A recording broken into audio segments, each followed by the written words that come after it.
চলে গেছে। আমাদের যেমন আমাদের শ্বশুরবাড়িতেই আছে। মানে কি ধরনের জায়গাটা কেনা উচিত বা অনেকে আছে কুর্মাকার বলছে কুর্মাকার জায়গা ভীষণ ভালো। আ মানে যে জায়গাটার উম মাঝখানটা উঠোনের জায়গাটা একটু উঁচু ধরনের। এক কথায় কুর্মাকার বলতে বুঝতেই পারছেন একটু কচ্ছপের শেপের।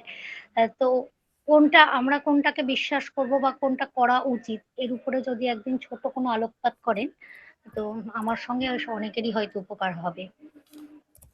একদম নিশ্চয়ই করব। হুম, ঠিক আছে স্যার, এটাই বলার ছিল। নিশ্চয়ই করব, একদম একদম।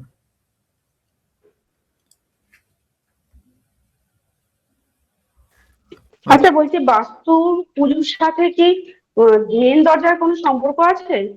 বাস্তু। বাস্তু পুজোর সঙ্গে মানে ভিটে পুজো যা হয় হুম। তার সঙ্গে কি মেন দরজার কোনো সম্পর্ক আছে? বাস্তু পূজার সাথে মেন দরজার সম্পর্ক? হ্যাঁ, জিনিসটা ঠিক বুঝলাম না আমি। মানে যদি বৈশাখ মাসে বাস্তু পুজো হয়, হুম। তাহলে মেন দরজা কি কোনো দিকে হবে সেটা বলে দেওয়া না যায়? না না না না না সেইভাবে করতে হয়? না সেটা কোনো ইয়ে নেই, ব্যাপার নেই তো? না না না, এরকম কোনো ব্যাপার আচ্ছা নেই। ঠিক আছে, আচ্ছা ঠিক আছে। ওরকম কোনো, আচ্ছা আমি স্ক্রিনটা শেয়ার করব। স্ক্রিনটা শেয়ার হয়ে গেলে আমাকে একটু কনফার্ম করবেন।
দেখতে পাচ্ছেন সকলে?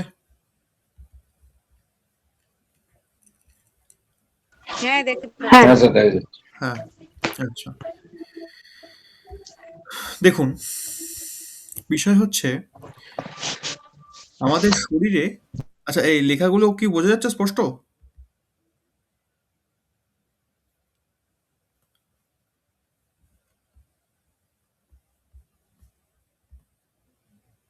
হ্যাঁ, মোটামুটি বোঝা যাচ্ছে। মোটামুটি? আচ্ছা, পুরোটা বোঝা যাচ্ছে না, তবু মোটামুটি বোঝা যাচ্ছে। একটু হ্যাঁ। আচ্ছা, একটু আচ্ছা। কাছে আনলে মোটামুটি বোঝা যাচ্ছে। আমি স্পষ্ট করে দিচ্ছি।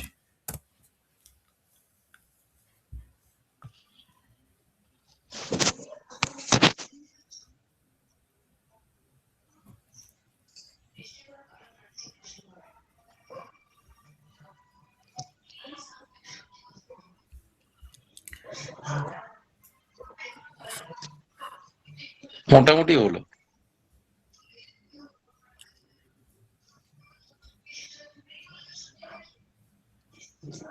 না, এবার আর মোটামুটি হবে না, নয় মোটা হবে নয় মোটি হবে, যে কোনো একটা। 1 মিনিট।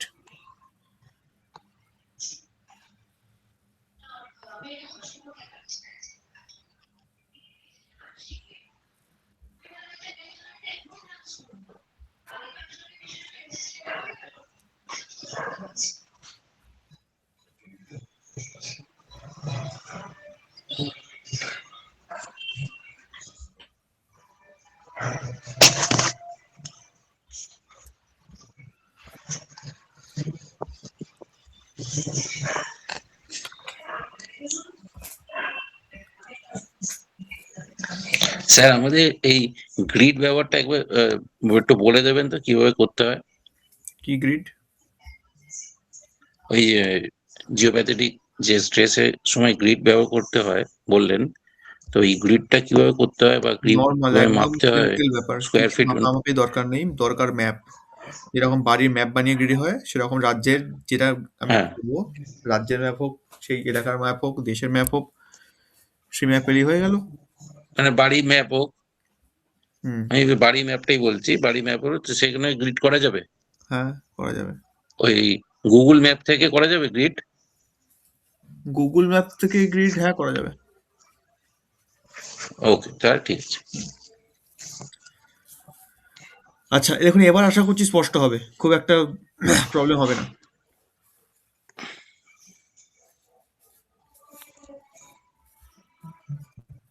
ঠিক আছে না?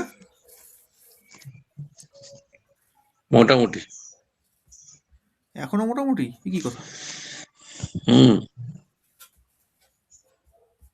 মানে এটাকে হ্যাঁ দেখা যাচ্ছে।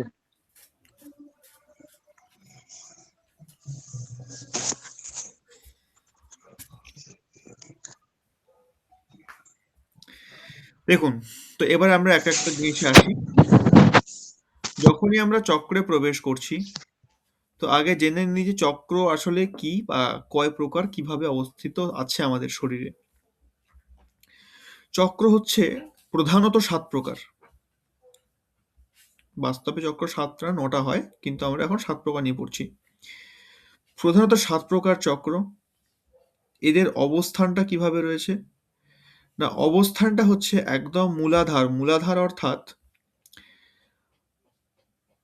আমাদের মূত্রত্যাগের জায়গা এবং মলত্যাগের জায়গা, এই 2 জায়গার মাঝখান যে জায়গাটা হয়, সেই জায়গাটাকে বলা হয় মূলাধার।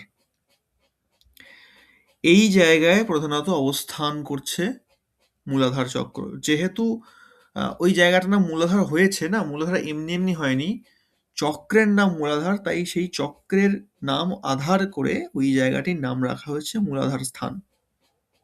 বাস্তবে সেটি মূলাধার চক্রের জায়গা। এবারে মূলাধার চক্র বাস্তবে পৃথিবী তত্ত্বের প্রতীক। আমরা বলি না যে শরীরে 5 তত্ত্ব রয়েছে, আমাদের শরীরও 5 তত্ত্বের দ্বারা নির্মিত। কিন্তু সেই 5 তত্ত্ব আসলে আছে কোথায়? কোন কোন জায়গা জুড়ে রয়েছে? এইটা আমরা জানবো এই চক্রের মাধ্যম দিয়ে, যে ঠিক কোন কোন জায়গা জুড়ে সেই 5 তত্ত্বের অবস্থান রয়েছে। যখনই আমরা যদি প্রথম ছবিতে ফিরে আসি, দেখব একদম, বা এই ছবিটা তো আমরা দেখতে পাবো। হ্যাঁ, এই যে 4টি পদ্মের মতন একটা চিহ্ন করা আছে, মাঝখানে একটা ত্রিকোণ মতন, এই ছবিটা দেখুন ভালো করে, ডান দিকের এই ছবি, এই জায়গাটাতে দেখলে আমরা স্পষ্ট বুঝতে পারবো। ঠিক এই যে চিহ্নটা রয়েছে, চক্রের আকৃতিটাও ঠিক এইরকমই, একদম সূক্ষ্ম অবস্থায় মূলাধারে অবস্থান করছে। এর নাম মূলাধার চক্র। এ কোন তত্ত্বের প্রতীক? না পৃথিবী তত্ত্বের প্রতীক।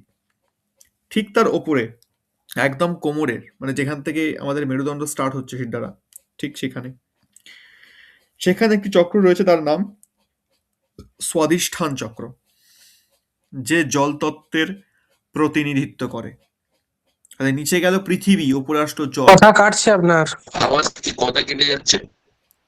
কথা কেটে যাচ্ছে? খুব কাটছে? 1 মিনিট। হ্যাঁ, এখন ঠিক আছে। আবার স্ক্রিনটাও সরে গেছে।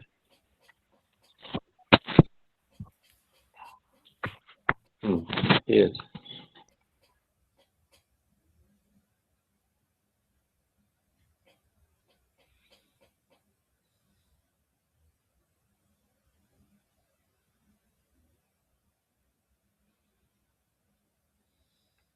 ঠিক আছে? ঠিক শোনা যাচ্ছে? হ্যাঁ, ঠিক আছে। আচ্ছা, তো ঠিক মূলাধার চক্রের ওপরে যে চক্র রয়েছে স্বাধিষ্ঠান চক্র, এই চক্র জলতত্ত্বের প্রতিনিধিত্ব করছে। ঠিক যেমন আমাদের পৃথিবী রয়েছে, আমরা বলি 3 ভাগ জল 1 ভাগ স্থল। তো এই যে 3 ভাগ জলটি রয়েছে কোথায় রয়েছে? পৃথিবীর মধ্যেই রয়েছে। পৃথিবী সেই জলকে ধারণ করে আছে। তো সেই জন্য নিচে কে না পৃথিবী, যে সমস্ত তত্ত্বের আধার, সেই পৃথিবী তত্ত্ব। কারোর আনমিউট করা আছে, মিউট করবেন। ঠিক তার উপরে পৃথিবী তত্ত্বের উপরেই আসছে কি জল তত্ত্ব, স্বাধিষ্ঠান চক্রের মাধ্যম দিয়ে। তারপরে যেখানে নাভি স্থান আমাদের, সেই নাভির জায়গায় অবস্থান করছে মণিপুরম চক্র। এই চক্র আবার অগ্নিতত্ত্বের প্রতীক। মণিপুরম চক্র বলা হয়, শাস্ত্রে উল্লিখিত আছে যে এই মণিপুরম চক্রের মধ্যে যা তেজ আছে, বর্তমান যে সূর্যের আলোয় আমরা আলোকিত হচ্ছি, এটা তো একটা সূর্য, এরকম কোটি সূর্যের তেজ ওই মণিপুর চক্রে রয়েছে, মানে আমাদের শরীরের ভিতরে রয়েছে। সেটা হচ্ছে মণিপুর চক্র। ঠিক মণিপুর চক্রের ওপরেই হৃৎপিণ্ডের একদম কাছে মাঝ বরাবর জায়গাতে অবস্থান করছে একটি চক্র, তার নাম হচ্ছে অনাহত চক্র। এই চক্র আবার বায়ুতত্ত্বের প্রতীক, শক্তিশালী, প্রচন্ড শক্তিশালী। ঠিক তার ওপরেই কণ্ঠে যেখানে থাইরয়েড গ্রন্থি আছে, ঠিক তার পিছনটাতে ওইখানে একটি চক্র অবস্থান করে, তার নাম বিশুদ্ধি চক্র। এই চক্র আবার আকাশ তত্ত্বের প্রতীক। তাহলে এই যে 5টি চক্রকে আমরা পড়লাম, এই 5টি চক্রই বাস্তবে আমাদের শরীরে পঞ্চতত্ত্বের প্রতীক। একদম নিচ থেকে ধরলে পৃথিবী তত্ত্ব, তার উপরে জল তত্ত্ব, তার উপর অগ্নি, তার উপর বায়ু, তার উপর আকাশ। এই হচ্ছে 5 তত্ত্বের অবস্থান। কেমন? ঠিক এর ওপরে আমাদের দুটো চোখ আছে, চোখের উপর দুটো ভ্রু আছে। এই 2 ভ্রুয়ের মাঝখানটাতে, একদম মাঝখানে মিড পোর্শনে, এই জায়গায় একটি চক্র থাকে, তার নাম হচ্ছে আজ্ঞা চক্র। এই চক্রই বাস্তবে আমাদের ষষ্ঠ ইন্দ্রিয়ের কারক, যেটাকে আমরা 6 সেন্স বলি। এবং শুধু 6 সেন্স কেন, তার সঙ্গে দিব্য দৃষ্টি থেকে শুরু করে নানান রকমের অলৌকিক ক্ষমতার প্রতীক হয়ে থাকে এই আজ্ঞা চক্র। এই আজ্ঞা চক্রের ওপরে একটি চক্র আছে যার নাম সহস্রার চক্র। প্রকৃত ব্রহ্ম একেই বলা হয়। আমরা বলি না যে ব্রহ্ম সত্য হলে জগৎ মিথ্যা, যে অদ্বৈতবাদ রয়েছে, সেই যে ব্রহ্ম বা যা ঈশ্বরের পূজা করছি, সেই ঈশ্বর আসলে বাইরে কোথাও নেই, আছে আমাদের শরীরের ভিতরেই, একদম ব্রহ্মতালুতে, মাথার ঠিক মাঝখানে ব্রহ্মতালু। এই জায়গাতেই রয়েছে সহস্রার চক্র। আমাদের প্রত্যেক মনুষ্যের জীবনের উদ্দেশ্যই হচ্ছে সেই সহস্রার চক্রকে চেনা, তার জ্ঞান লাভ করা, তাকে জাগ্রত করা। এটাই আমাদের প্রত্যেক মনুষ্যের জীবনের উদ্দেশ্য, তার জন্যই বারবার আমাদের জন্ম হয়।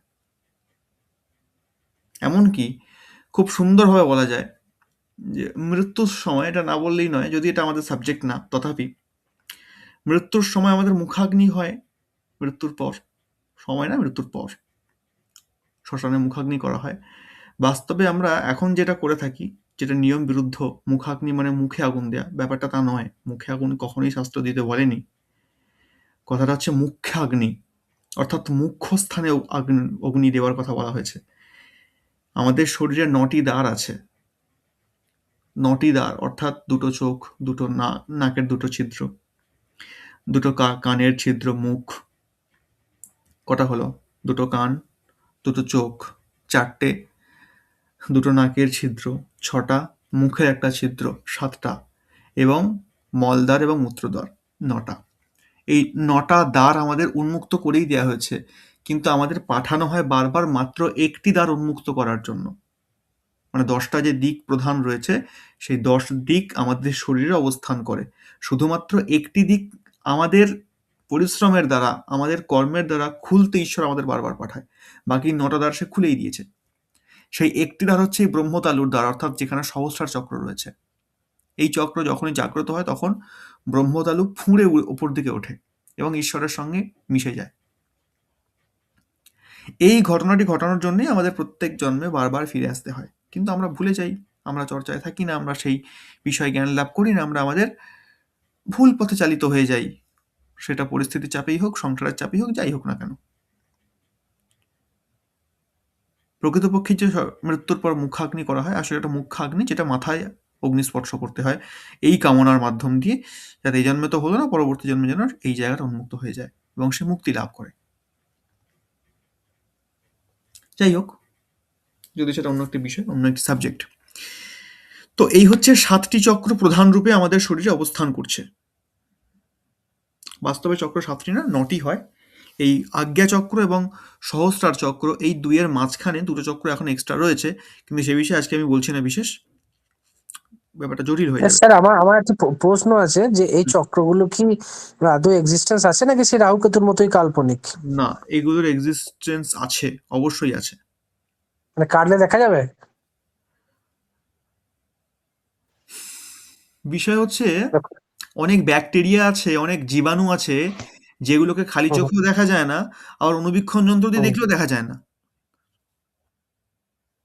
যেরকম বায়ু, তাহলে তো হুম, বায়ু স্পর্শ করার ক্ষমতা রাখে, বায়ু স্পর্শ করে যায় বলে, আর তার মাধ্যম দিয়ে আমরা শ্বাস প্রশ্বাস নিই বলে তার এক্সিস্টেন্স আমরা ফিল করতে পারি। কিন্তু আজ অব্দি কোনো যন্ত্র আবিষ্কারই হয়নি যে বায়ু চলছে, বায়ু বহিত হচ্ছে, তাকে দেখাতে পারে।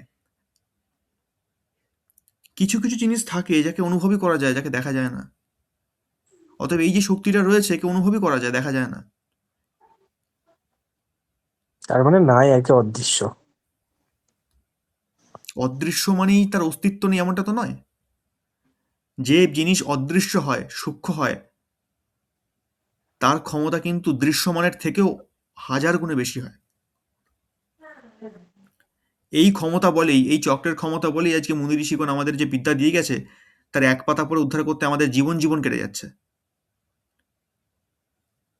যে শক্তিকে আমরা আজকে বোঝার চেষ্টা জানার চেষ্টা করছি, এই শক্তিকে বুঝতে জানতে তাদের কত জন্ম কেটে গেছে। তারপর ধীরে ধীরে ধীরে ধীরে বহু জন্ম সংস্কারের ফল তারা গিয়ে একটা জন্মে ছোট্ট একটি জ্ঞান পেল, না এই চক্রগুলো হয় এবং এর এই ক্ষমতা। শুধু সে জানলো এইভাবে কাজ করে, কিন্তু সেই জানা আর অনুভব করার মধ্যে আকাশ আর পাতালের পার্থক্য। আজকে আমরা যেটা পড়ছি এটা জানছি মাত্র, অনুভব করছি না, কিন্তু জানছি। যেদিন অনুভব করতে পারবো। আচ্ছা, আমার একটা প্রশ্ন ছিল। স্যার স্যার, একটা প্রশ্ন, সেটা হচ্ছে যে এদের এই চক্রগুলোর সঙ্গে নারীদের সম্পর্ক কি, আর এই চক্রগুলো আসবো দেখতে আসবো কিরকম, আসবো একটু আসবো যদি বলেন। আসবো আসবো। কারণ দেখতে কিরকম স্ক্রিনে দেখতেই পাচ্ছি আমরা, প্রত্যেকটা চক্রের আকৃতি দেওয়া আছে, কেমন দেখতে কেমন। হ্যাঁ, প্রত্যেকটা চক্রের রং আলাদা আলাদা আছে, কিন্তু এর আকৃতিও আছে নিশ্চয়ই। যেভাবে যেভাবে ছবি আঁকা আছে, প্রত্যেকটা চক্র এভাবেই দেখতে। আচ্ছা, ওই পদ্ম পদ্ম ফুলের মতন। দেখুন ডান দিকে সব লেখা আছে, ডান দিকে লেখা আছে, ছবিও দেওয়া আছে, রঙও দেওয়া আছে। আমার একটা প্রশ্ন ছিল। হুম। হ্যাঁ স্যার। আমি বলছি, আমরা এই চক্রগুলো অনুভব করব কিভাবে? না, ওটা আমার কাজ নয়, ওটা তো বলে এটা দেয় আমার কার কাজ না। কাজ? এটা অবশ্যই গুরুর কাজ, এটা সম্পূর্ণ গুরুমুখী বিদ্যা। না, এটা কার কাজ তাহলে? এটা গুরুর কাজ, মেডিটেশনের মাধ্যমে অনুভব করা যায়। এটা গুরুর কাজ। এই বিষয়ে এটা আমি বলতে না। মেডিটেশনের মাধ্যমে অনুভব করা যায়। আমি যতদূর জানি শুধু মেডিটেশনের দ্বারা হয় না, কি হয় না? কিছু প্রসেস বা কিছু হয়। হ্যাঁ, অনেক প্রসেস আছে, অনেকভাবেই এর উপর ক্রিয়া হয়। কিন্তু এটাকে জানছি আমরা এ পর্যন্তই।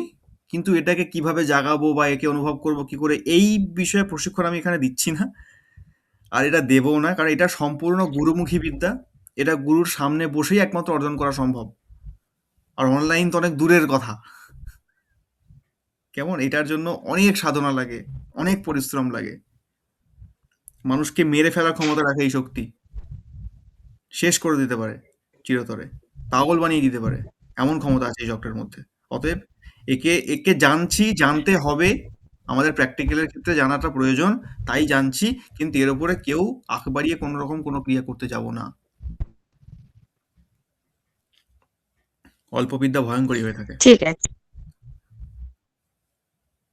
কেমন, আচ্ছা, বেশ। এইবার আসি এর অবস্থান। অবস্থান মানে আমরা জানলাম যে এই মেরুদণ্ড বরাবর এর থাকে, কিন্তু কিভাবে থাকে। প্রথম বিষয় হচ্ছে, মেরুদণ্ডর ভেতর দিয়ে 3টে নাড়ি গেছে, একটা ইরা, একটা পিঙ্গলা, একটা সুষুম্না। এই ইরা নাড়িটি মেরুদণ্ডের মানে মূলাধার চক্র থেকে জায়গা থেকে শুরু হয়ে আমাদের বাম নাসিকাতে এসছে। প্রধানত নারীর যে স্থান, আমাদের শরীরে টোটাল নারীর সংখ্যা হচ্ছে 3.5 লক্ষ। 3.5 লক্ষ নারী আছে। এই 3.5 লক্ষ নারীর উৎপত্তি স্থল কি? না আমাদের নাভি স্থান। এই 3.5 লক্ষ নারীর মধ্যে আবার বলা হচ্ছে 72,000 নারী প্রধান। সেই 72,000 নারীর মধ্যে আবার 21টা নারী প্রধান মাত্র। আবার সেই 21টা নারীর মধ্যে 11খানা নারী প্রধান। আর সেই 11খানার মধ্যে এবার 3খানা নারী প্রধান। আর সেই 3খানার নামই হচ্ছে ইরা, পিঙ্গলা, সুষুম্না, যেটা নাভিস্থল থেকে আরম্ভ হয়ে মূলাধার চক্র হয়ে আমাদের বাম নাসিকায় এসছে। এর নাম হচ্ছে ইরা। যখন আমাদের বাম অর্থাৎ লেফট নস্ট্রেল চলে, বাঁদিকের নাসিকা ওপেন আছে, আমরা ওই নাক দিয়ে শ্বাস প্রশ্বাস নিচ্ছি, তখন আমরা বলছি ইরা নাড়ি আমাদের এখন অ্যাক্টিভ আছে। যখন আমরা ডান দিক থেকে শ্বাস নিই তখন আমাদের পিঙ্গলা নাড়ি ওপেন থাকে। এবার কখন এদের সময়কালটা কেমন? সময়কালটা হচ্ছে দিনের বেশিরভাগ সময়টাই আমরা দেখব আমাদের বাঁদিকের নাকটা অর্থাৎ ইরা বেশি অ্যাক্টিভ থাকে। পিঙ্গলা কখন অ্যাক্টিভ হয়? আমরা যখন খাবার খেয়েছি, খাবারটা হজম হবে, তখন পিঙ্গলা নাড়ি অ্যাক্টিভ হয়। যখন খুব হার্ডওয়ার্ক করছি, শারীরিক পরিশ্রম বেশি করছি, তখন আমাদের ডান দিকের নাড়ি অর্থাৎ পিঙ্গলা বেশিক্ষণ অ্যাক্টিভ হয়ে থাকবে বা ওদিক থেকে আমরা শ্বাস প্রশ্বাস নেব। যখন আমরা মলত্যাগের জন্য যাচ্ছি, তখন দেখব ডান দিকের নাড়ি পিঙ্গলা বেশি অ্যাক্টিভ হয়ে আছে। যখনই পিঙ্গলা নাড়ি অ্যাক্টিভ হবে তখন ব্যক্তি কোনো এক জায়গায় শান্ত হয়ে বসে থাকতে পারবে না, তাকে ফিজিক্যাল ওয়ার্ক করতে হবে। নয় সে হাঁটবে, নয় সে গল্প গুজব করবে, নয় তার হাত পা কিছু না কিছু চলবে। অর্থাৎ ফিজিক্যালি ওয়ার্ক তাকে কিছু না কিছু করতে হবে। যখন তার ডান দিকের নাড়ি চলবে সে অজান্তেই করবে, অজান্তেই সে চঞ্চল হয়ে উঠবে। যদি সে বসেও থাকে চুপচাপ, চঞ্চল হয়ে উঠবে। মনোযোগ দিয়ে করার মতন কোনো কাজ ব্যক্তি করতেই পারবে না যদি তার পিঙ্গলা নাড়ি অ্যাক্টিভ থাকে।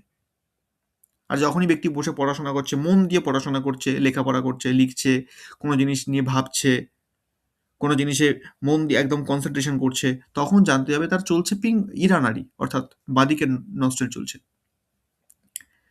দিনের বেশিরভাগ সময়টাই বাঁদিকটা চলে, আর ওটাই আমাদের লাগে। বাঁদিকটাই আমাদের বেশি লাগে, প্রয়োজন হয়। এই হচ্ছে নাকের সিস্টেম।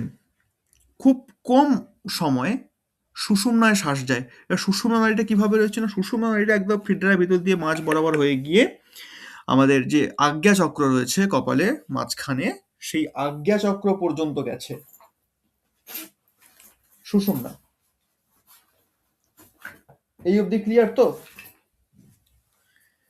তিনটে নারীর অবস্থান বুঝতে পেরেছি। এইবার বলবো যে এই যে তিনটে নারীর অবস্থান, এর মধ্যে সুষুম্না প্রধান। তিনটের মধ্যে তিনটে প্রধান নারী, এরা পিঙ্গল, সুষুম্না। এর মধ্যে আবার সুষুম্না প্রধান, কারণ সুষুম্নার ভিতর দিয়েই এই চক্রগুলো অবস্থিত হয়ে রয়েছে। কিন্তু সুষুম্নার ভিতরেই চক্রগুলো নেই। সুষুম্নার ভিতরেও কিছু নারী আছে। ওখানে আছে বজ্রিনী নারী, বজ্রিনীর ভিতরে আছে ব্রহ্মনারী। সেই ব্রহ্মনারীর ভিতরে একটা সূক্ষ্ম ছোট্ট একদম অল্প একটা মানে কার মতন বলা যাবে, যে লাইলনের সুতো হয় তার থেকেও যদি মানে 1000 গুণে সরু কিছু থাকে, তো সেরকম একটা জিনিস আছে। তার ভিতরে রয়েছে এই 7টি চক্র। আর এই চক্রের সাইজটা কেমন হবে? সূক্ষ্ম থেকেও সূক্ষ্মতর, যাকে যন্ত্রের মাধ্যম দিয়ে দেখাটাও এক প্রকার অসম্ভব ব্যাপার। যদিও যদি বর্তমান সায়েন্স আমরা পড়ি, বর্তমান সায়েন্স আজকেও এই চক্রের অবস্থানকে বা এর শক্তিকে স্বীকার করতে বাধ্য হয়েছে, এবং অনেক তাদের পত্রিকাও রয়েছে, অনেক ম্যাগাজিনও রয়েছে চক্রের ওপরে। নাসা থেকেও কিছু কিছু পাবলিশ হয়েছে, এমনকি হু থেকেও পাবলিশ হয়েছে যে হ্যাঁ এই চক্রের এক্সিস্টিং তারা স্বীকার করেছে। তবে আমরা যে নামে এদেরকে চিনি, এই নামে এরা আখ্যায়িত করেনি, ওরা ওদের ইংলিশ নাম দিয়েছে, সেই নামে আখ্যায়িত করেছে। করে তারা সেই সম্বন্ধে ডকুমেন্টারি রেডি করেছে, লিখেছে, অনেক লেখালেখি করেছে। মূলত পক্ষে এটাও বলা চলে যে হ্যাঁ তারা এই জিনিসটাকে স্বীকৃতি দিয়েছে, মেনেছে। প্রচুর পত্রিকা আছে, যদি কখনো সময় পাই আমরা কলেজ স্ট্রিটে গেলে এরকম প্রচুর জিনিস দেখতে পাবো বিদেশিদের লেখা এই চক্রের ওপরেই। যদি সেটা কপি পেস্ট যাই হোক, তারা তাদের অনুভব লিখেছে, তারা রিসার্চ লিখেছে। তো এই হচ্ছে আমাদের চক্র। এইভাবে কাজ করে। এইবার আমরা আসি আমাদের ব্যবহারিক জীবনে। ব্যবহারিক জীবনে এই চক্রের গুরুত্বগুলো ঠিক কিরকম কিরকম ব্যাপার। তার আগে আমি গুণটা নিয়ে আলোচনা করবো, যে 3 গুণ আমরা বাস্তুতেও পড়েছি, নর্মালি আমরা এমনিতেও জানি 3 গুণের দ্বারা সমস্ত কিছু সৃষ্টি হয়েছে, পরিচালিত হচ্ছে, সত্য, রজ এবং তম। এবার এই সত্য, রজ এবং তম এই 3টে গুণ 3টে চক্রের মধ্যে অবস্থিত। কিরকম জিনিসটা? পঞ্চতত্ত্বের তো 5টা চক্র বললাম, কিন্তু 3টে গুণ তাহলে কিভাবে রয়েছে? মূলাধার চক্র যেটি রয়েছে একদম মূলাধারের নিচে, পৃথিবী তত্ত্বের প্রতীক, এই চক্র হচ্ছে তমগুণের প্রতীক। ঠিক ওপরে স্বাধিষ্ঠান রয়েছে, তার উপরে কে রয়েছে? মণিপুরম, অগ্নিতত্ত্ব। এই অগ্নিতত্ত্বের জায়গায় মণিপুর চক্রের রয়েছে রজগুণ, অর্থাৎ এখানে রজগুণ প্রতিনিধিত্ব করছে, রাজত্ব করছে। তারপরে রয়েছে কে? অনাহত চক্র। এখানেও কোনো গুণ নেই, মানে গুণ নেই বলা ভুল, মানে সত্যগুণ এখানে ডিরেক্ট পড়ছে না। তার ওপরে যে আকাশ তত্ত্ব রয়েছে, বিশুদ্ধি চক্র, কণ্ঠ, এই জায়গায় রয়েছে সত্যগুণ। তাহলে সত্য, রজ এবং তম এই 3 গুণ কোথায় রয়েছে? না পঞ্চতত্ত্বের মধ্যেই রয়েছে।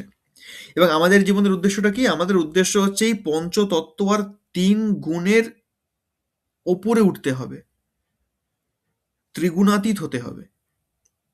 আর ত্রিগুণাতীত হতে প্রথম পদক্ষেপ কি? না প্রথম পদক্ষেপ হচ্ছে আজ্ঞাচক্র। ওই জায়গায় যখন আমরা পৌঁছচ্ছি তখন আমাদের ষষ্ঠ ইন্দ্রিয় খুলছে। ভালো করে এই জায়গাটা খেয়াল করতে হবে যে আমাদের শরীর কি পঞ্চ ইন্দ্রিয়ের দ্বারা তৈরি।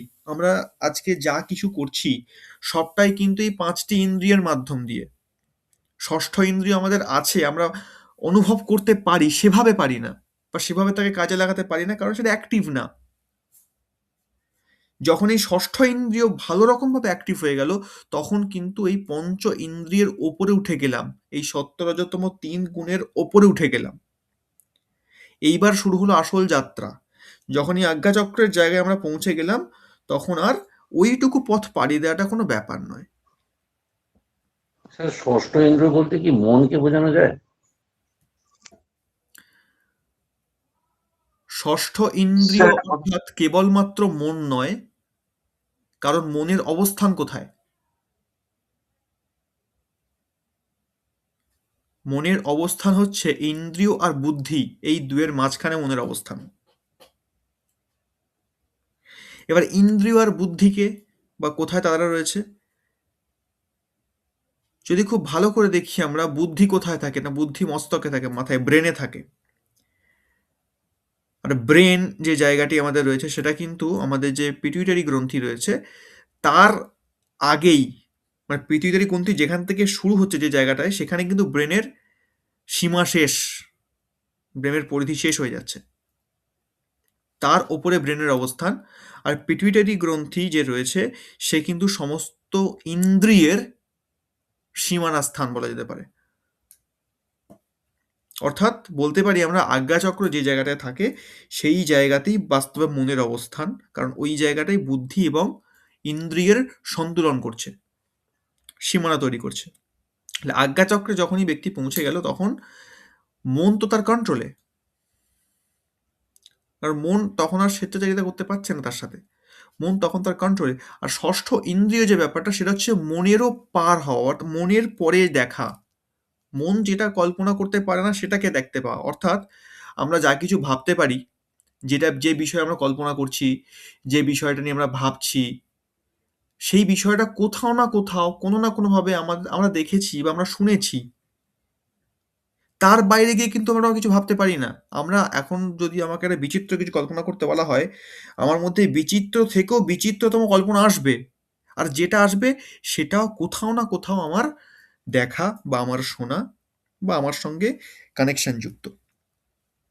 আমার বুদ্ধির বাইরে গিয়ে তো আমি কিছু ভাবতে পারবো না, আমার বুদ্ধির পরিধি ওইটুকুই। কিন্তু আজ্ঞাচক্রে পৌঁছে যাওয়া মানে সেই বুদ্ধির কোনো সীমা পরিসীমা থাকে না, সে তখন যা খুশি তাই করতে পারে,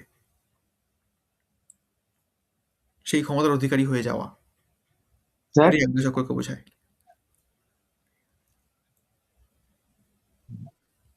কেউ কিছু বললেন কি? স্যার, হ্যাঁ, হ্যাঁ। বলছি একটা প্রশ্ন ছিল স্যার। হুম। বলছি এই 7টা চক্রের সঙ্গে কি সাতটা গ্রহের কোন সম্পর্ক আছে? বাহ, ভালো প্রশ্ন। অবশ্যই আছে। আসতাম এই টপিকটাতে, আমি একটু পরে আসতাম। 7টা গ্রহের সম্পর্ক খুব ভালো রকম ভাবে আছে। আমার ধারণা আপনি আন্দাজ করতে পারছেন যে কোনখানে কোন কোন গ্রহের অবস্থান হতে পারে। একটু বলুন আমাকে। কিছুটা আন্দাজ করতে পারছি। হুম, বলুন, চেষ্টা করুন। স্যার, এই যে নাভি পদ্মে বললেন, ওখানে তারপরে ওখানে শুক্রের অবস্থান হবে। কোথায়? এই যে মণিপুর চক্র যেটা বললেন নাভির কাছে, হ্যাঁ, ওইখানে শুক্রের অবস্থান হবে। কেন শুক্র, কেন মঙ্গল কেন নয়? যেহেতু আপনি ওটা বলছেন অগ্নিকোণের জায়গা, সেই জন্য শুক্র বললাম। আচ্ছা, ঠিক আছে, বেশ। তারপর? তারপর সবকটা তো মানে বললেন, কিন্তু এখনো তাড়াতাড়ি ইয়ে হয়নি। তারপর ধরুন কণ্ঠের কাছে, সেটা খুব সম্ভবত বুধের জায়গা হবে। আচ্ছা, তারপর? তারপর তারপরে বৃহস্পতিটা মানে এখনো মানে এত তাড়াতাড়ি নামগুলো আমার আসছে না। উম, আচ্ছা, স্যার মূলাধার চক্রটা তাহলে উম, মূলাধার ওটা চক্রটা মঙ্গল মনে হয় হবে নাকি? মঙ্গল হবে। মূলাধার চক্র মঙ্গল পিতৃতত্ত্ব হবে। মঙ্গল।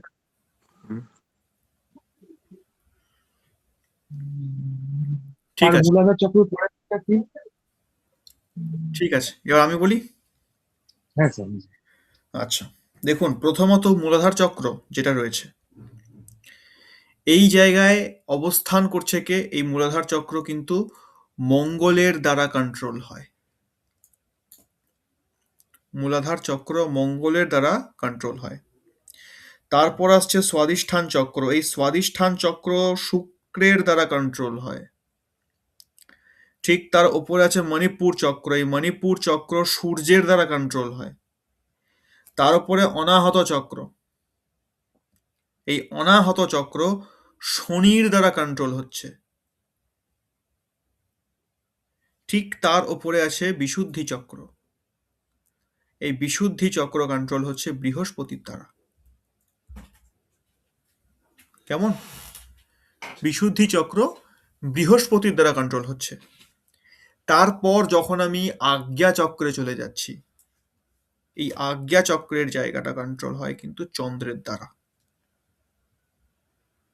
চন্দ্রের দ্বারাই এই চক্র কন্ট্রোল হয়। এইবার এরপর এই চন্দ্রের পর কে থাকে পড়ে? না, বুধ থাকে। এইখানে একটুখানি মতভেদ রয়েছে, কারণ এই আজ্ঞা চক্রের পর একটি চক্র থাকে যার নাম গুরু চক্র। গুরু চক্রের ওপরে আরেকটি চক্র থাকে যার নাম শ্রীচক্র। তারপর থাকে সহস্রার। অর্থাৎ এই বললাম না একটু আগে যে আজ্ঞা চক্রের পর দুটো চক্র অবস্থান হয়, আছে, পরপরই আছে। তারপর গিয়ে সহস্রার আসে। এখানে যে গুরু চক্রটা রয়েছে, স্বাধিষ্ঠানে কে আছে স্যার বললেন? এই দুটো চক্রের অবস্থান কি আছে? গুরু চক্র আর শ্রী চক্র। আজ্ঞা চক্র যেই জায়গাটাতে অবস্থান করছে তার ঠিক 1 থেকে 1.5 আঙুল ওপরেই গুরুচক্র থাকে। তার ঠিক 1 থেকে 1.5 আঙুল ওপরে থাকে শ্রীচক্র। তার ওপরে ব্রহ্মতালু চলে আসছে। সেই ব্রহ্মতালুতেই আজ্ঞা চক্রের অবস্থান। স্বাধিষ্ঠান চক্রটা কি কিসের আন্ডারে পড়ছে বললেন? স্বাদিষ্ঠান চক্র বৃহস্পতি, স্বাদিষ্ঠান শুক্র। শুক্র শুক্র। মণিপুর তাহলে স্যার তাহলে? মণিপুর সূর্য। আচ্ছা। তাহলে স্যার একটা কথা, এই যেমন গ্রহ যেমন 16, তাহলে রাশিও বা নক্ষত্র তো এর মধ্যে প্রভাব আছে নিশ্চয়ই। আছে তো অবশ্যই, প্রত্যেকেরই প্রভাব রয়েছে। একটা একটা করে যাচ্ছি। তারপর দেখুন, এখানে যখনই গুরুচক্র চলে আসলো, এই গুরুচক্রের জায়গাটা নর্মালি কি হয় না, গুরুচক্রের জায়গা তো বৃহস্পতির কন্ট্রোল হওয়ার কথা, কিন্তু বৃহস্পতি নেই, এখানে বুধ আছে। এটা একটা গ্রন্থ বলছে বুধের জায়গা। আবার কোনো একটা জায়গাতে পড়েছিলাম, সেটা একটা মতভেদ আর কি, সেখানে বলা হচ্ছে না, বিশুদ্ধি চক্র যেটি রয়েছে সেটি বুধের স্থান, আর গুরু চক্রটা গুরু চক্রটা বৃহস্পতির স্থান। এটা একটা মতভেদ আছে এই এই জায়গাটা দিবে, আর কোথাও নেই। তারপর যখন আসছে শ্রীচক্র, সেই শ্রীচক্রকে কন্ট্রোল করছে রাহু, আর সহস্রার আসছে কেতুর দ্বারা, বা কেতু তাকে রুল করছে। মানে মোক্ষ লাভের জন্য সংসারের লাগবে ত্রিগুণে কেতু। হ্যাঁ, কেতু। তো এইভাবে নবগ্রহের অবস্থান নটচক্রের মাধ্যমে, ঠিক যেরকম 7টা গ্রহ প্রধান, রাহু কেতুকে আমরা সেভাবে করি না, ছায়া গ্রহ বলে চালিয়ে দিই, তাই ওদের দুটোকে নিয়ে 9টা। ঠিক তেমনি চক্রের ক্ষেত্রেও 7টা চক্রই প্রধান, বাকি দুটো চক্রকে আমরা অতটা করি না, রাখি না ধর্তব্যের মধ্যে, কিন্তু ওই দুটো চক্রই প্রধান, ওই দুটো চক্রের মাধ্যম দিয়েই পুরো জিনিসটা ঘটছে। কেমন? তো এই হচ্ছে 7টি চক্র এবং নবগ্রহের স্থান এইভাবে রয়েছে।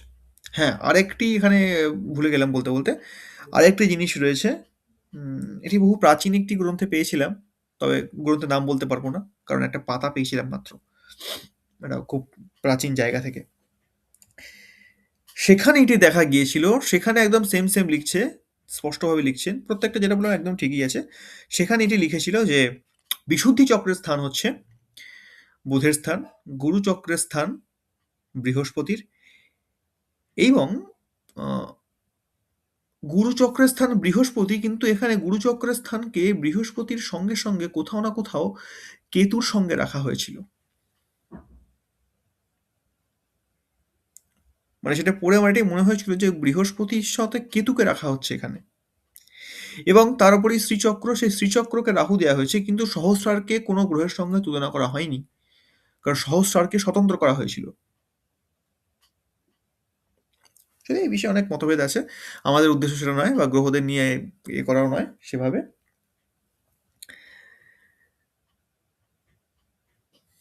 তো এই জন্য কি আপনি আগে বলতেন যে যোগের মাধ্যমেও বাস্তু প্রতিকার সম্ভব হয়? একদমই তাই। যোগের মাধ্যমেও কথাটা বলা ভুল হবে, প্রকৃতপক্ষে যোগই শুধু বাস্তুদোষ কেন, বাস্তুদোষ হোক, গ্রহদোষ হোক, শরীর দোষ হোক, মন দোষ হোক, যা যে কোনো প্রকার যাই দোষ থাকুক না কেন, একমাত্র যোগ এমন একটা ঔষধি যার মাধ্যম দিয়ে সমস্ত রোগের প্রতিকার করা যায়। এটি আমার কথা নয়, স্বয়ং মহাদেব বলে গেছেন।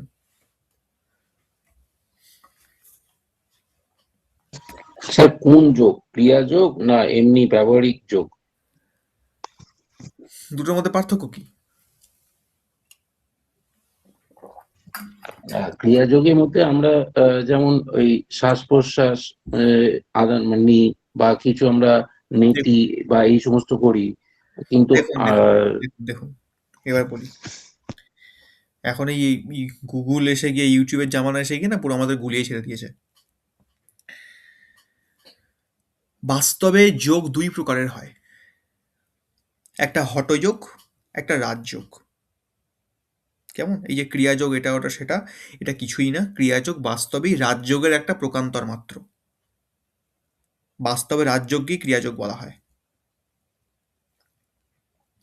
রাজযোগ আর হঠযোগের পার্থক্যটা কোথায়?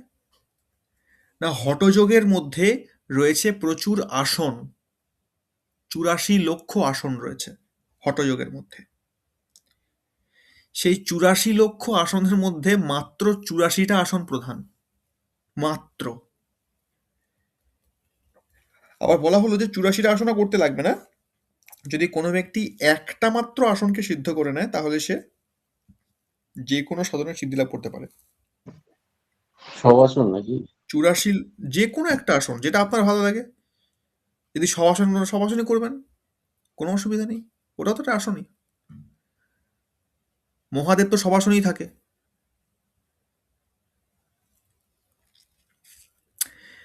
এখানে হঠযোগ হচ্ছে বিভিন্ন আসন ভঙ্গিমার কথা বলা হয়। হঠযোগের মাধ্যম দিয়ে কি হয় না, হঠযোগের মাধ্যম দিয়ে আমরা আমাদের শরীরকে সুস্থ রাখতে পারি। হঠযোগের উদ্দেশ্যই এটা। প্রধান উদ্দেশ্য কি না, হঠযোগের প্রধান উদ্দেশ্য হচ্ছে আমাদের মেরুদণ্ডকে নমনীয় রাখা, এটা হচ্ছে প্রধান উদ্দেশ্য। আমাদের মেরুদণ্ড যত নমনীয় থাকবে, যত নরম থাকবে, যত সে মুড়তে পারবে, যেমন ইচ্ছা ফোল্ড হতে পারবে, আমাদের ইমিউনিটি পাওয়ার তত বেশি থাকবে। আমরা কখনোই রোগগ্রস্ত হব না। যেই ব্যক্তির মেরুদণ্ড যত স্ট্রং, সে তত ইয়াং। বয়সের ছাপ তার শরীরে আসবে না, রোগ তাকে গ্রাস করতে পারবে না। এটা হঠযোগের ক্ষমতা। আর রাজযোগ কি না, রাজযোগের আন্ডারে চলে আসছে প্রাণায়াম, চলে আসছে ধ্যান, চলে আসছে সমাধি। এগুলো সব রাজযোগের অন্তর্গত। বাস্তবে এটাই ক্রিয়াযোগ হয়। ক্রিয়াযোগ মানে কি, যে যোগ আমি প্রতিদিন অনুষ্ঠান করি, প্রতিদিন তার ক্রিয়া অনুষ্ঠান করি, এবং সেই যোগ করতে করতে, সেই ক্রিয়া করতে করতে একসময় আমি পরম জ্ঞান লাভ করেছি, বাস্তবে তাকে ক্রিয়াযোগ বলে। স্যার এখানে একটুখানি ইন্টারাপ্ট করি, সেটা হচ্ছে যে এই নীতি ধৌতি এগুলো তাহলে ক্রিয়াযোগের মধ্যে এক একটা পার্ট, আর একটা পার্ট ভ্রামরী প্রত্যেকটা বা রাজযোগের মধ্যে। আচ্ছা, আর ভ্রামরী বা এইগুলো হচ্ছে এটাগুলো এক একটা ক্রিয়া, তাই তো? হ্যাঁ, প্রত্যেকটাই তো ক্রিয়া। ক্রিয়া অর্থাৎ কর্ম, তাই না? প্রত্যেকটাই ক্রিয়া। ঠিক আছে, ঠিক আছে স্যার। এইগুলো সব রাজযোগের মধ্যে পড়ে। হঠযোগ না করে কোনো ব্যক্তি বা কোনো সাধক হঠযোগের অনুষ্ঠান না করে সে রাজযোগে বা ক্রিয়াযোগে প্রবেশ করতেই পারবে না। ক্ষতি হয়ে যাবে, নিতে পারবে না। এক এক স্টেজ এগুলো এক একটা, যেরকম 1 পাস না করে 2 এ ওঠা যায় না, 2 পাস না করে 3 তে ওঠা যায় না, ঠিক তেমনি হঠযোগের অনুষ্ঠান না করে, তার অভ্যাস না করে, হঠযোগকে সিদ্ধ না করে ব্যক্তি রাজযোগে প্রবেশই করতে পারবে না, নিতে পারবে না, সইতে পারবে না। রাজযোগ এতটাই ক্ষমতাশালী। তারপর রাজযোগের মাধ্যমে হঠযোগে সেই চক্রের জাগরণ বা সেভাবে তার সিদ্ধিলাভ হয়ে ওঠা বা তার সাধনার পথে শুরু।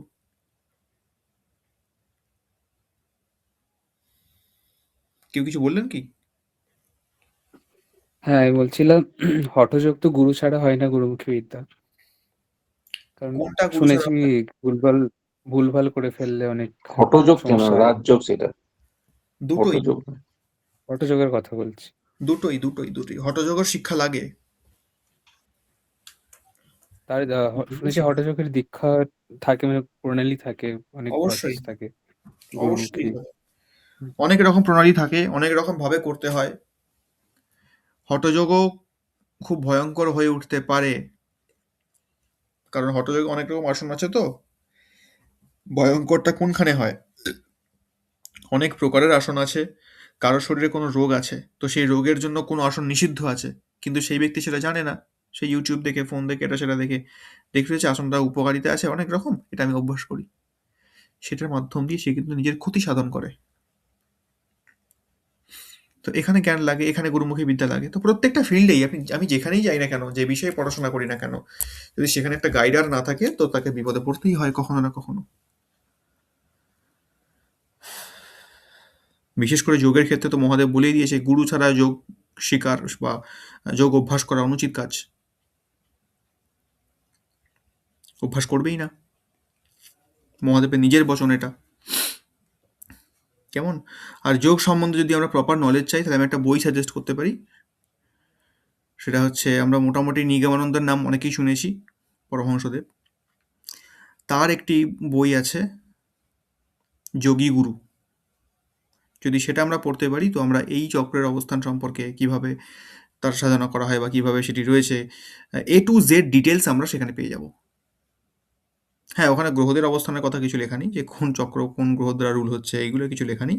তবে তত্ত্ব থেকে শুরু করে আমাদের বৈজ্ঞানিক যে ব্যাখ্যা, সবটাই পেয়ে যাবো সেখানে। কেমন? এবং কোন ব্যক্তির মধ্যে, ব্যবহারিক জীবনে কোন ব্যক্তির মধ্যে কোন চক্রটা বেশি অ্যাক্টিভ, তার চরিত্র দেখেই আমরা বুঝতে পারবো।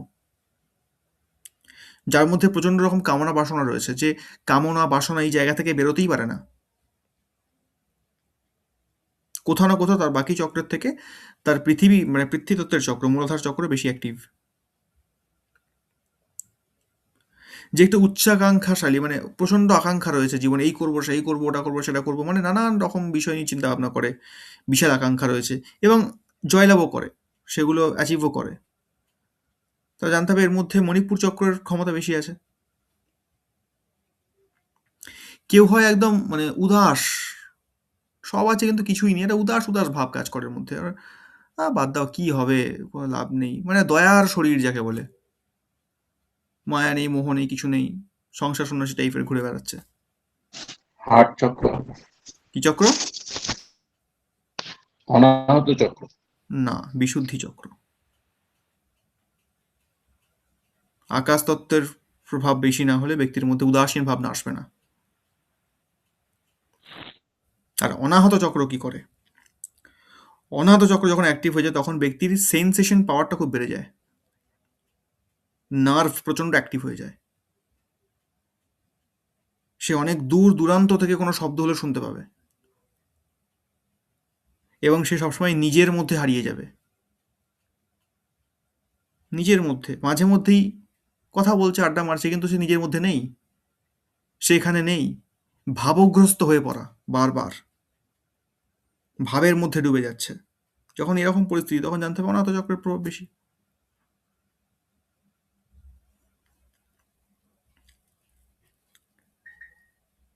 কেমন? আর যে ব্যক্তির মধ্যে প্রচণ্ড, যারা একটুখানি বেশি কৌতুকপূর্ণ হয়, হাসায়, ফানি ফানি ফানি কথা বলে, যারা ওই ফানি ভিডিও বানায়, একটু দিন লোককে হাসিয়ে দেবে, এই যে কৌতুক ব্যাপারটা যাদের মধ্যে বেশি আছে, জানতে হবে এদের স্বাধিষ্ঠান চক্রের প্রভাব বেশি এদের ওপর।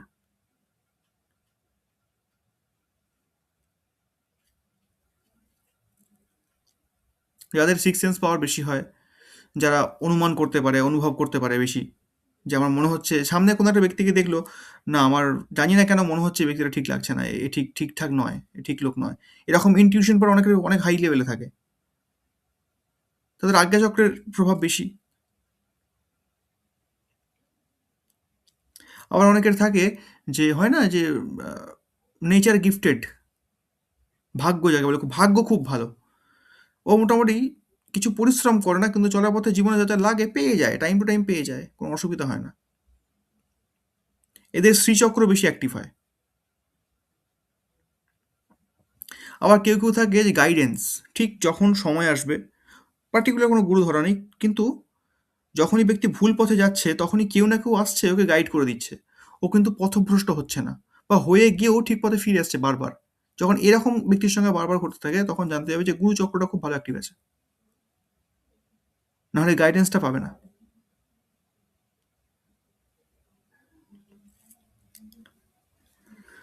তো এরকম যখনই আমরা এরকম ক্যারেক্টার ব্যক্তিকে দেখবো তখনই জানতে হবে এই চক্রটা এর মধ্যে বেশি প্রভাবিত, একে একে বেশি কন্ট্রোল করছে ওই চক্রটা। আর মূলাধার চক্র আর মণিপুর চক্রটা একবার বলে দেবেন? মূলাধার চক্র ব্যক্তির মধ্যে প্রচন্ড রকম কামনা বাসনা তৈরি করবে, আমার এটা চাই, ওটা চাই, সেটা চাই, তমগুণের প্রতীক না, সে তাই সেই জায়গা থেকে বেরোতেই পারবে না, আমার চাই তো চাই, এই জেদ, রাগ, ক্রোধ, এই সমস্তের প্রতীক। স্যার একটা প্রশ্ন, হুম। আর মণিপুর? মণিপুর মণিপুর উচ্চাকাঙ্ক্ষা। স্যার ক্যারেক্টারিস্টিক্স বিচার করা ছাড়া আর কোনো পদ্ধতি আছে যেটার মাধ্যমে বুঝতে পারা যায় যে কার মধ্যে কোন চক্রের এটা বেশি আছে? ক্যারেক্টারিস্টিক ছাড়া? হ্যাঁ, ক্যারেক্টারিস্টিক ছাড়া বোঝাটা খুব মুশকিল। হ্যাঁ, একটা শরীরের তাপমান দেখে একটা বোঝার ব্যাপার থাকে, কিন্তু ওই জ্ঞানটা আমার প্রপার নেই, বোঝাতে পারবো না জিনিসটা। আচ্ছা আচ্ছা। স্যার এবার আমাদের বলুন, আগের দিন যেটা দিয়ে শেষ করেছিলেন, বলেছিলেন যেটা দিয়ে শুরু হবে, সেটা হচ্ছে এই বাস্তু দেখতে গেলে আমরা চক্রকে লক করবো কিভাবে? হ্যাঁ, দাঁড়ান, যাবো ওখানেও যাবো, চিন্তা নেই। আগে এটুকু বলুন যে এই পর্যন্ত আমরা বুঝতে পেরেছি কিনা, যার যা প্রশ্ন আছে হ্যাঁ এই স্যার, বুঝতে পেরেছি। শুধু এই আপনার এই রংগুলো একটু বললে ভালো হতো, আর পাপড়ির সংখ্যাগুলো বললে ভালো হতো, যেগুলো ছবিতে আমি দেখতে পাচ্ছি। মূলাধার চক্রের মধ্যে যে পাপড়ি রয়েছে তার সংখ্যা মাত্র 4টে। কেমন? ঠিক তার ওপরে রং স্বাধিষ্ঠান রং চক্র রয়েছে। রং রং লাল। রংটা বলুন। রং লাল। এর রং লাল হয়ে থাকে। ঠিক তার ওপরে যে চক্র রয়েছে স্বাধিষ্ঠান চক্র, এই স্বাধিষ্ঠান চক্রের যে পাপড়ি সংখ্যা, এই পাপড়ি সংখ্যা হচ্ছে 1 2 3 4 5 6, 6টি সংখ্যা। এর রং হচ্ছে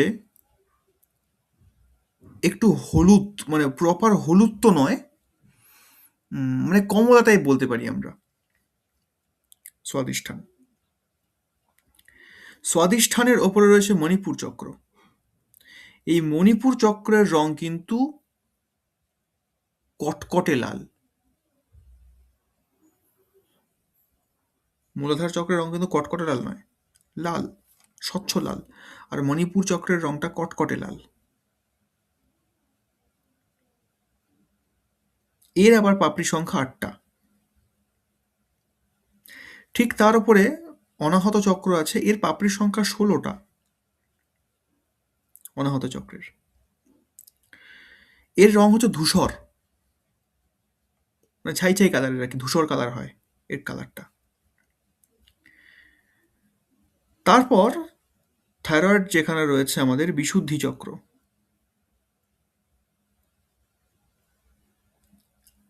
এই বিশুদ্ধি চক্রের মধ্যে যে পদ্ম রয়েছে এর দ্বাদশ কলা, অর্থাৎ 12টি পাপড়ি।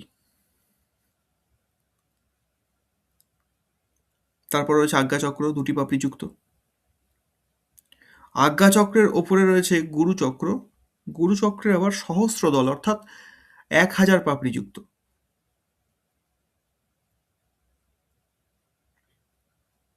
তার উপরে শ্রী, শ্রী পাপড়ি এর মতো মনে পড়ছে না আমার। তার উপরে সহস্রার, অসংখ্য পাপড়ি যুক্ত। স্যার 8টা কোনটায় বললেন? হুম 8টা, মণিপুর 8টা পাপড়ি। মণিপুর চারের ওপরে 8, মণিপুর 4-এর ওপরে 8 মণিপুর। ও 8টা, আচ্ছা। আর হ্যাঁ, 4-এর উপরে না, 6-এর উপরে 8, স্বাধিষ্ঠানের উপরে মণিপুর। এই হ্যাঁ, আচ্ছা, 6-এর ওপরে 8, ঠিক। আর বিশুদ্ধি কটা বললেন যেন? 12টা।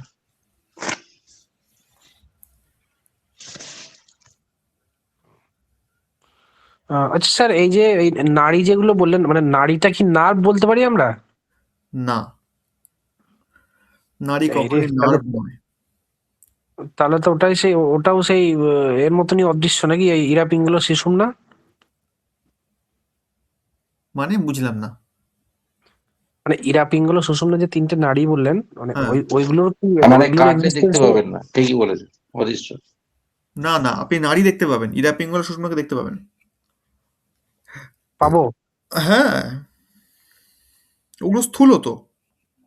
ইরা পিঙ্গলা সুষুম্না এটা স্থূল নারীকে দেখা যাবে। আচ্ছা, বজ্রী নারী দেখা যাবে, ব্রহ্ম নারী দেখা যাবে। কিন্তু ওর ভিতরে যে চক্রটা একদম সুপ্ত অবস্থায় রয়েছে তাকে দেখা সম্ভব নয়, তাকে অনুভব করাই মানে সম্ভব। মানে এই যে আমরা বলছেন যে ডান নাক বাঁ নাক যে শ্বাস চলার কথা বলছেন, এইগুলো ধরুন তো হুম, শ্বাস নালীর ব্যাপার হয়ে যাচ্ছে, হ্যাঁ, তাহলে এর সাথে মানে ওর রিলেশনটা কিরকম হতে পারে? শ্বাসের মাধ্যম ইরা দিয়ে তো পিঙ্গলা। জাগবে, শ্বাসের মাধ্যম দিয়েই তো জাগবে, বায়ুই তো জাগাবে এই চক্রগুলোকে। কারণ উদ্দেশ্য হচ্ছে এই মূলাধারের মধ্যে যে এনার্জি রয়েছে, ব্যাপারটাও কি, সৃষ্টির নিয়ম হচ্ছে স্ত্রী আর পুরুষকে মেলানো, এটা হচ্ছে নিয়ম। যতক্ষণ হুম। না স্ত্রী পুরুষের মিলন হচ্ছে ততক্ষণ নতুন প্রজন্ম সম্ভব নয় বা নতুন সৃষ্টি সম্ভব নয়, সৃষ্টি আগে হুম, হুম। এগোবে না, তাই না? তো এটা যেরকম আমাদের ব্যবহারিক জীবনেও ঘটে, ঠিক তেমনি আমাদের শরীরের মধ্যেও ঘটাতে হয়। মূলাধার চক্রের আচ্ছা। মধ্যে যে শক্তি রয়েছে এটা হচ্ছে প্রকৃতি, অর্থাৎ স্ত্রী শক্তি। আর সহস্রারের মধ্যে যে শক্তি আছে এটা হচ্ছে পুরুষ শক্তি। পুরুষ শক্তি তার জায়গায় স্থির, পুরুষ কখনো নড়ে না চড়ে না, স্ত্রীর কাজ হচ্ছে, স্ত্রী শক্তি পুরুষ শক্তির কাছে যায়, ঠিক যেরকম বিয়ের পর মেয়েদেরকে যেতে হয় শ্বশুর বাড়িতে, ঠিক তেমনি এখানেও তাই, এই সাধন ক্ষেত্র তাই হয়। প্রকৃতি অর্থাৎ শক্তি স্বরূপা প্রকৃতি মূলাধার চক্র, সে ওপরে ওঠে, চলে যায় সহস্রারে, মানে পুরুষের কাছে। তাহলে স্যার প্রত্যেকটা এই চক্রতে এক একটা দেবতারও অবস্থান আছে। হ্যাঁ, আছে তো, অবশ্যই আছে। পৃথিবী তত্ত্বের যে আছে, পৃথিবী দেবী ভূদেবী রয়েছে, তার উপরে বরুণ দেব রয়েছে, তার উপরে রয়েছে অগ্নিদেব, তার উপরে বায়ুদেব পবনদেব রয়েছে, তার উপরে ইন্দ্রদেব রয়েছে। 5 তত্ত্বের যে প্রধান দেবতা এরা রয়েছে এখানে, এবং এগুলোকে বিশেষ বিশেষ গ্রন্থি বলা হয়। এখানে ব্রহ্ম গ্রন্থি আছে, বিষ্ণু গ্রন্থি আছে, রুদ্র গ্রন্থি আছে। ব্রহ্ম গ্রন্থি কোনটা? না, ব্রহ্ম গ্রন্থি মূলাধার চক্র, ব্রহ্ম গ্রন্থি। বিষ্ণু গ্রন্থি ভুল বললাম, ব্রহ্ম গ্রন্থি হচ্ছে নাভি চক্র, ঠিকই বলেছেন। আহ, নাভি চক্র উম, ব্রহ্ম গ্রন্থি। না, এটা একটু অন্যরকম আছে যে না, মূলাধারে এখানে লেখা ব্রহ্মগ্রন্থি বিভেদিনী, হ্যাঁ, মণিপুরান্তরদিতা, মূলাধারে বিষ্ণু ব্রহ্ম গ্রন্থি বিভেদিনী, গ্রন্থি। হ্যাঁ, ঠিকই, আমি আজ্ঞা প্রথমটা চক্র। বলছিলাম। প্রথমটা হচ্ছে মূলাধার চক্র ব্রহ্ম গ্রন্থি, এবং বিষ্ণু গ্রন্থি হচ্ছে নাভিতে রয়েছে মণিপুরমে, এবং আজ্ঞা চক্রের কাছে গিয়ে ওখানে আছে রুদ্র গ্রন্থি। মানে এটাকে ভাঙতে গেলে না গোটা সৃষ্টি ভেঙে যাবে, এরকম ব্যাপার। সমগ্র সৃষ্টি, সমগ্র ব্রহ্মাণ্ডই আমাদের শরীরে চক্রের মধ্যে রয়েছে। স্যার একটা জায়গায় লেখা আছে যে রুট চক্র বা মূলাধার চক্রতে নাকি গণেশের অবস্থান, এটা কি ঠিক? মানে মা পার্বতীর সঙ্গে।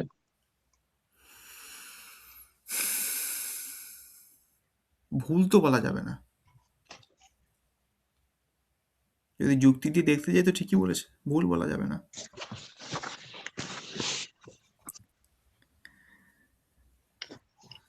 এখন ওইভাবে দেখতে গেলে অনেক কিছু বেরিয়ে যাবে, সবই কাল্পনিক, যা খুশি একটা ধরে নিলেই হলো। সেটাই।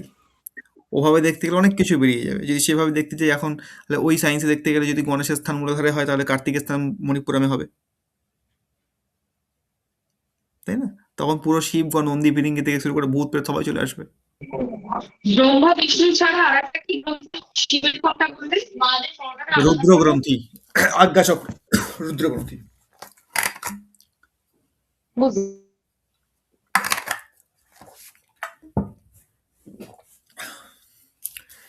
ঠিক আছে, তো এই হচ্ছে ব্যাপার। এইবার আসি বাস্তুর ক্ষেত্রে এটা আমাদের কোন কাজে লাগে, কিভাবে আসে। আমাদের চলার পথে জীবনে কখনো না কখনো কোনো না কোনো চক্র তো অ্যাক্টিভ থাকেই, না হলে আমরা কর্ম করতে পারবো না। ঠিক একইভাবে যখন কোনো চক্র অ্যাক্টিভ হয়, তখনই কোনো না কোনো চক্র ইনঅ্যাক্টিভ হয়ে যায়। যখনই আমাদের মধ্যে হতাশা বৃদ্ধি পায়, এই হতাশা বৃদ্ধি পেলেও আফসোস আসছে, গ্লানি বোধ হচ্ছে, এই ধরনের ভাবের উৎপত্তি যখনই আমাদের শরীরে আসে বা মনের মধ্যে আসে, সঙ্গে সঙ্গে কিন্তু অ্যাক্টিভ হয়ে যায় মূলাধার চক্র, আর ইনঅ্যাক্টিভ হয়ে যায় মণিপুরম চক্র। যেই মুহূর্তে মণিপুরম চক্র ইনঅ্যাক্টিভ হয়ে গেল, তখন কিন্তু আমাদের শরীর, আমাদের মন শক্তিশালী থাকলো না, সে কিন্তু দুর্বল হয়ে গেল। আর সেই সময় যে কোনো এনার্জির পক্ষে আমাদেরকে কাবু করে নেওয়া অত্যন্ত সহজ, অত্যন্ত সহজ। আমরা কাবুতে চলেও আসবো। এই জন্য আমাদের শরীরের শক্তির যে জায়গা, এনার্জির যে জায়গা, সেটা হচ্ছে মণিপুরম চক্র। তাই যে কোনো অবস্থাতেই আমাদের মণিপুরম চক্রকে অ্যাক্টিভ রাখাটা প্রয়োজন, দরকারও বটে। তাই যখনই আমরা বাস্তু করতে যাচ্ছি, তখনই আমরা কিন্তু এক প্রকার ওপেন চ্যালেঞ্জ করছি সেই অজানা এনার্জিকে, যাকে আমরা চিনি না, জানি না। ওপেন চ্যালেঞ্জ দিচ্ছি, তুমি আমার সঙ্গে লড়বে, এসো, আমি তোমাকে চিহ্নিত করব, তোমাকে এই জায়গা থেকে সরাবো, আমি তোমার প্রতিকার করব। তাহলে যখন তাকে আমি ওপেন চ্যালেঞ্জ দিচ্ছি, তখন কিন্তু সে সেই চ্যালেঞ্জকে অ্যাকসেপ্ট করবে এবং আমার ক্ষতি করার, আমাকে আক্রমণ করার চেষ্টা করবে। আর যতক্ষণ আমার মধ্যে আমার মণিপুরম চক্র অ্যাক্টিভ অবস্থায় রয়েছে, ততক্ষণ কিন্তু সে আমাকে কোনোভাবেই কাবু করতে পারবে না। কারণ আমি স্থূল এনার্জি হওয়া সত্ত্বেও সূক্ষ্ম এনার্জিকে নিয়ে চলি, শুক্র এনার্জির সাপোর্ট রাখি। আর যে আমার সঙ্গে লড়তে আসছে সে কিন্তু স্থূল নয়, সে বাস্তবেই সূক্ষ্ম এনার্জি, তাই তার কাছে দ্বিতীয় কোনো অপশন নেই। তার তুলনায় এই মুহূর্তে আমি কিন্তু বেশি ক্ষমতাশালী। আমার কাছে স্থূল এনার্জিও আছে, সূক্ষ্ম এনার্জিও আছে, কিন্তু যেই মুহূর্তে আমি স্থূল এনার্জিকে রেখে সূক্ষ্ম এনার্জিকে হারিয়ে ফেলবো, সেই মুহূর্তে কিন্তু আমি দুর্বল হয়ে যাব। কারণ সূক্ষ্মের সঙ্গে সূক্ষ্মই লড়তে পারে, স্থূল লড়তে পারবে না। স্থূলের সঙ্গে স্থূল লড়তে পারে, সূক্ষ্ম লড়তে পারে না। এই কারণে যখন আমি সূক্ষ্ম এনার্জির সাথে লড়তে যাচ্ছি, তখন আমাকে সূক্ষ্ম শক্তি রাখতে হবে। আর সেই সূক্ষ্ম শক্তিটা কে না, আমার শরীরে থাকা মণিপুরম চক্র। এই কারণে কি করতে হয় না, যখন আমরা বেরোচ্ছি কাজে, তখন আমাদেরকে সেই চক্রগুলোকে, 7টি চক্রকেই লক করে বেরোতে হয়। অর্থাৎ না তো সেই চক্র এনার্জি লস হবে, আর না তো আমি হতাশায় ভুগবো, বা না তো আমাকে কোনোভাবে কোনো এনার্জি প্রভাবিত করতে পারবে। কারণ সেই চক্রগুলোকে ওপেন রাখলে কি হবে না, তো এনার্জি লস হবে। এবার কি লক করব কি করে না, এটাও সম্পূর্ণ মানসিক একটা ব্যাপার, কাল্পনিক ব্যাপার। কাল্পনিক ব্যাপার মানে ওই রকম কাল্পনিক নয়, মানে কল্পনার মাধ্যম দিয়ে যাকে করা হয়, বিষয়টা সেটা। যদি আমরা বাস্তু করি, বাস্তু এক্সপার্ট হই, যদি আমরা যোগের সঙ্গে যুক্ত না থাকি, প্রাণায়ামাদির অভ্যাস না করে থাকি, তাহলে কিন্তু কোনো মতেই হাজার চেষ্টা করলেও আমরা এই চক্রগুলো লক করতে পারবো না, বা এদের নিয়ে খেলা করতে পারবো না, এদের দিয়ে কাজ করাতে পারবো না। উল্টে যার কাজ করে আসছি, হয়তো ভালোই করে এলাম, কিন্তু তাদের যে ক্ষতিকারক প্রভাব সেটা আমাকেও ভোগ করতে হবে। এটা বাস্তু কেন, বাস্তু হোক, জ্যোতিষ হোক, বা অকাল সায়েন্সের যে কোনো ফিল্ড, এই প্রভাব সেই ব্যক্তিকে ভোগ করতে হবে। এর জন্য নিয়মিত যোগাভ্যাস এবং প্রাণায়ামাদির অভ্যাসের প্রয়োজন। এর মাধ্যম দিয়ে সেই শক্তি জাগ্রত হয়, যার মাধ্যম দিয়ে আমরা সেই চক্রগুলোকে ব্যালেন্স করতে পারি, তাদেরকে লক করতে পারি, তাদের এনার্জিকে আমাদের ঢাল হিসেবে ব্যবহার করতে পারি। এটা মেডিটেশনের মাধ্যম দিয়ে, ধ্যানের মাধ্যম দিয়ে আমরা এই চক্রগুলোকে অনুভবও করতে পারি, এদের শক্তি সঞ্চালনকে বুঝতেও পারি, এবং এদেরকে ইচ্ছা মতন আমরা ব্যবহারও করতে পারি। দেখবেন এরকম কিছু কিছু ব্যক্তিকে দেখা যায়, যারা কোনো কথা একটা বললো, একটা সময় ছিল, অতীতে কখনো কোনো কথা বলেছিল, কিন্তু ভবিষ্যতে সে সেটা করে দেখালো। অথবা সে কোনো কিছু একটা প্রেডিক্ট করলো, সে জ্যোতিষী নয়, সে গ্রহ নক্ষত্র চাল জানে না, কিন্তু কোনো এক সময়ে সুদূর অতীতে এক ভবিষ্যৎবাণী সে করেছিল, সেটা দেখা গেল বহু বছর পর গিয়ে সত্যি হয়ে গেল। সে কিন্তু সেটা এমনি এমনি করেনি, সে তখন অনুভব করেছিল, তখন সে দেখতে পেয়েছিল যে এটা হবে।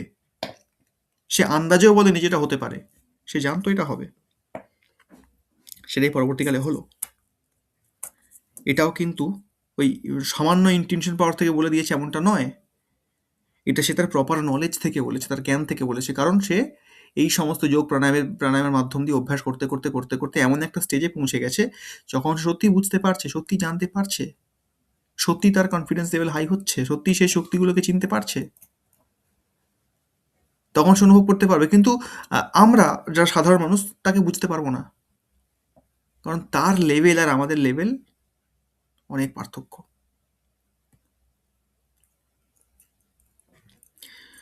তো আমি এখন থেকেই বলবো আপনারাও একটু যোগাভ্যাস করা শুরু করুন, যারা প্র্যাকটিক্যাল করতে ইচ্ছুক বা এই ফিল্ডে আসতে ইচ্ছুক।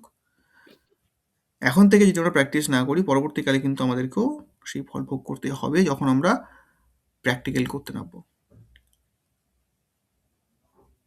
কেমন? আর এবং অবশ্যই একটা জিনিস খুব মানে একদম মানে কঠোরতার সঙ্গে পালন করা উচিত, ভিজিটের যে অ্যামাউন্ট আমরা পাই, যে টাকাটা আমরা পাবো ভিজিট করে, অবশ্যই সেই ভিজিটের 10% টাকা কোনো গোশালাতে বা যেখানে প্রয়োজন সেখানে দান করে দেওয়ার চেষ্টা করবেন, সেটাকে নিজের কাছে রাখবেন না মোটেই। কারণ মনে হলো প্রথমবার যে এই টাকাটা ভিজিটের জন্য আমি পেলাম, একটা মোটা অঙ্কের টাকা এসছে, কিন্তু বিশ্বাস করুন কিছুদিনের মধ্যে তার 3 গুণ টাকা বেরিয়ে চলে যাবে। যদি এই রুলসটা, ছোট্ট একটা রুলস, যেটা পেয়েছি তার 10% আমি দিয়ে দেবো, দান করে দেবো, যদি এটা মেনটেন করতে না পারি, তাহলে কিন্তু সেই ভিজিটের টাকাটা রাখাটা খুব মুশকিল।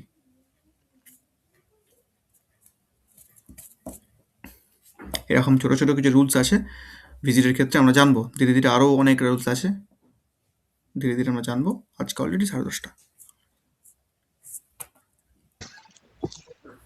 শুভরাত্রি বলবো। হ্যাঁ, জানি আজকে ক্লাসটা বোরিং হয়েছে, চেষ্টা না করবো না, নেক্সট ক্লাসে।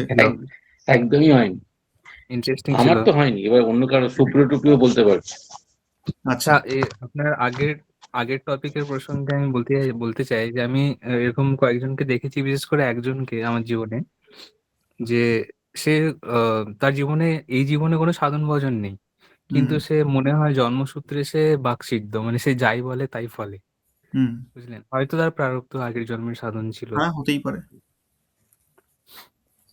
ওটা মনে পড়লো আপনার ওই কথায়। হতেই পারে, না হওয়ার কিছু নেই,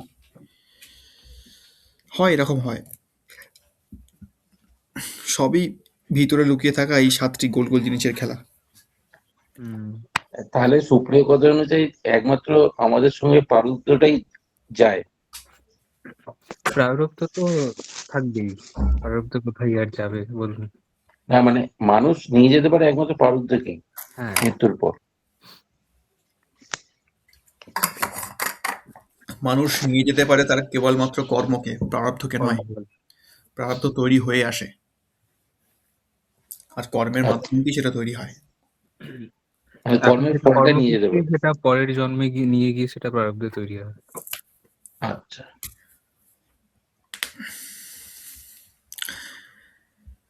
ঠিক আছে, হলো আলোচনা, ঠিক আছে। আজকে এই অবধি রাখি, রাত অনেক হলো, সকলে খাওয়া দাওয়া তো করবেন।